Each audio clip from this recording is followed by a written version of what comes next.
Ladies and gentlemen, Behind the Line proudly presents to you another exciting edition of the Woke, turning on the woke. This very special episode is brought to you by our friends at Pride Tape. Are you looking for that special tape to commemorate your special cause? Perhaps Cousin Frank is getting married to Hank and you need the rainbow tape to secure the batteries in the two-headed cucumber. Does Brother Bill want to become Sister Jill? If so, the Pride Tape provides excellent support in covering the newly added orifice. No matter your cause, no matter the season, Pride Tape is here to support the deacons. Give us a call today at 800-GAP-RIDE. You know, this is what happens when you're not a true believer. This is what happens when you enter into the business of virtue signaling. This is the harsh lesson that you learn when you try to appease the deacons at Woke United Methodist. It is never enough. It will never be enough. You don't negotiate with these people. You don't try to appease the unappeasable. Hell, if you're a business or you're a sports league, you're better off pretending like parishioners of Woke United Methodist do not exist. 2 years ago, the NHL was riding high. For the first time in years, well, to be honest with you, this was probably the first time since the league went on strike and canceled the entire season. I think that was back in 2005.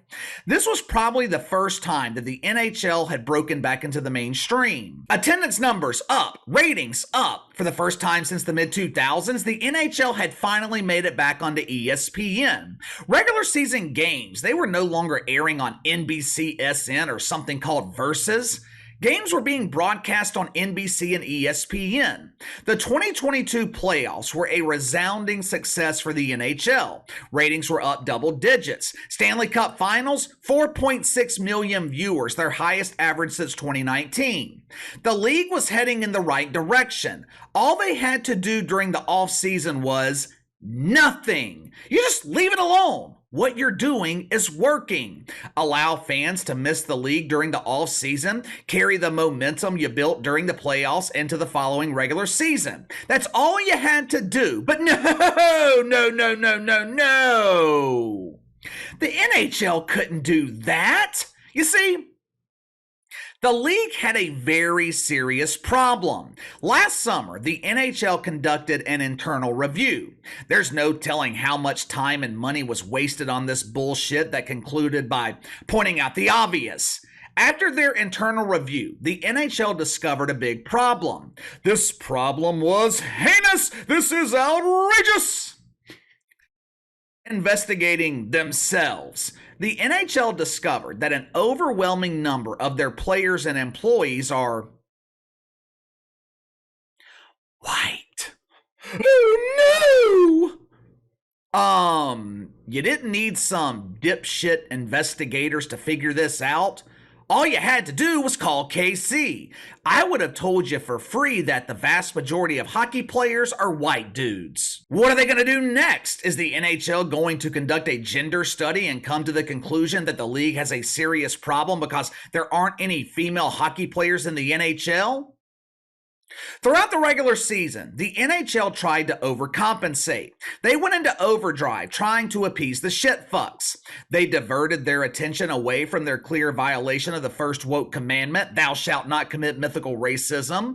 They diverted their attention away from that to focus on a more important issue. They wanted to focus on an issue that would bring people together, an issue that would unite people, an issue that would encourage happiness. Dare I say, an issue that would encourage moods that were gay. Throughout the regular season, the NHL, they put a renewed focus on the pride. Now, to be fair, Pride Night celebrations have been going on in the NHL for years now, but for some reason, there was this intense focus on Pride Nights last season in the NHL. Why? Because after years of being encouraged, and when I say encouraged, I mean they were essentially forced. After years of being encouraged to wear pride-themed jerseys and put rainbow tape on the big stick, The players in the NHL finally had enough. Some NHL players began outright refusing to endorse the pride. Some refused because of their religious beliefs. Some refused over fears for their safety when they returned to their native countries during the offseason. And I would be willing to bet that some refused because they just didn't want to do it. Whatever the reasoning, this refusal by NHL players to endorse the pride was a cause for consternation throughout the mainstream media. I just don't understand. Why are they refusing to taste the rainbow? Why are they declining the steamed Frank? Everyone loves a good steamed wiener while watching hockey. Mainstream media coverage of the NHL last season was absolutely disgusting. And look, it wasn't just the national media. I can remember local media coverage. I think it was the local group that covers the San Jose Sharks. Even local media outlets were criticizing the NHL for not punishing these players for refusing to endorse the pride. Now, instead of the media focusing on the dozens of players that dressed themselves in the rainbow and fully supported the pride, the media, they wanted to focus on the players who refused to comply.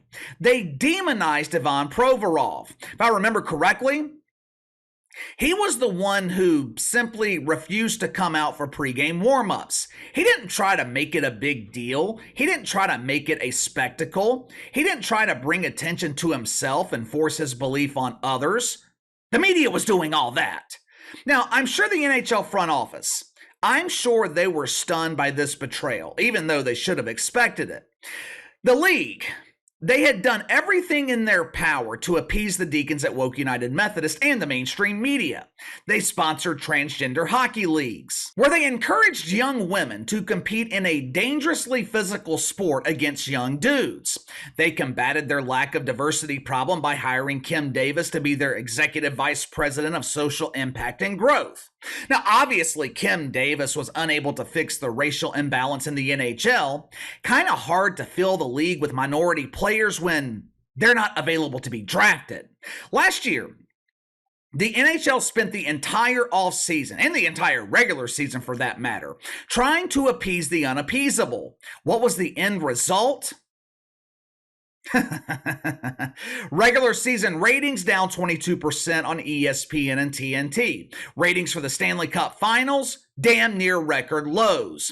Ratings were down 43% for the finals. They averaged 2.6 million viewers, a decline of 2 million in 12 months.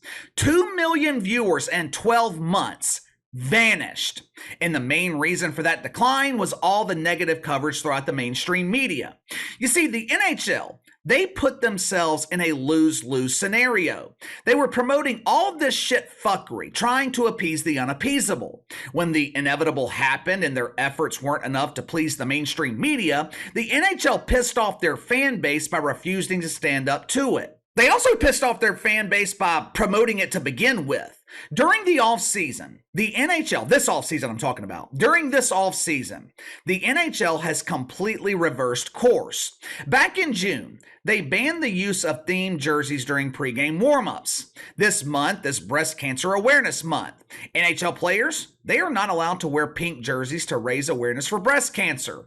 There were all kinds of worthy causes affected by this ban, but only one group had a problem with it. One group bitched and complained about it. The group that's filled with pride. But that's okay. That's okay. Because the NHL wasn't done raining on the pride parade. Earlier this week, the NHL banned the use of pride tape. Well, Casey, what the hell is pride tape? It's the rainbow tape that NHL players were putting on the big stick.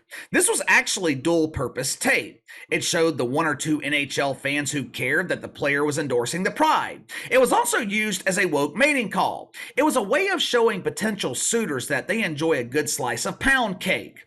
Now, obviously, this ban on pride tape angered the mainstream media. Headline over at ESPN, Pride tape makers are disappointed with NHL ban. Well, no shit.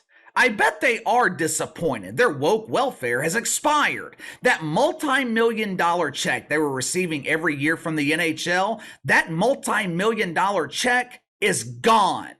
In a statement given to ESPN, Pride Tape, the makers, they said, "We are disappointed in this decision by the NHL. We hope the league will again show their commitment to this important symbol in combating homophobia." How does a piece of tape combat homophobia? Seriously, how does rainbow colored tape do anything to combat homophobia? Better yet, where is this homophobia that we're combating? I keep hearing about this need to fight it, but I'm never told who or what we're fighting. Headline over at Outsports, which is SB Nation. The NHL has banned Pride Tape, creating its own Don't Say Gay policy. What the hell are you even talking about? What does that even mean? Don't say gay. Why do they always take these things so personally? The NHL, they are sending a clear message here, rather simple to understand. We are a professional hockey league. We are not professional political activists. I don't remember the Susan G. Komen Foundation complaining when the NHL banned themed jerseys. I don't remember any other organization complaining. The only people that complained are in the mainstream media. The real question is this too little too late for the NHL? Are they going to be able to recover? After Adam Silver transitioned the NBA into a monument to Black Lives Matter, the NBA has never recovered.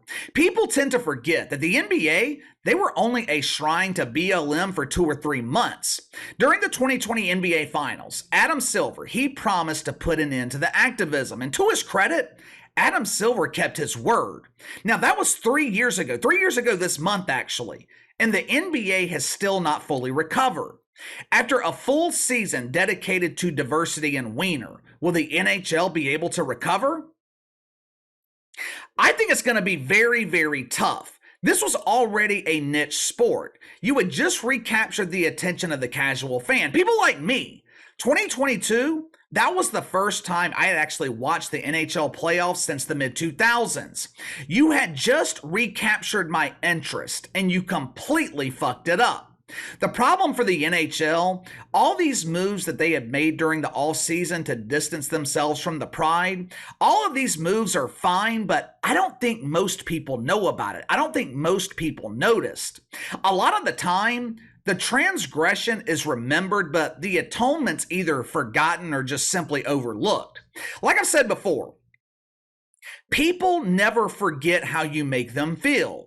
How did the NHL make their fan base feel last season? Angry? Betrayed? Confused?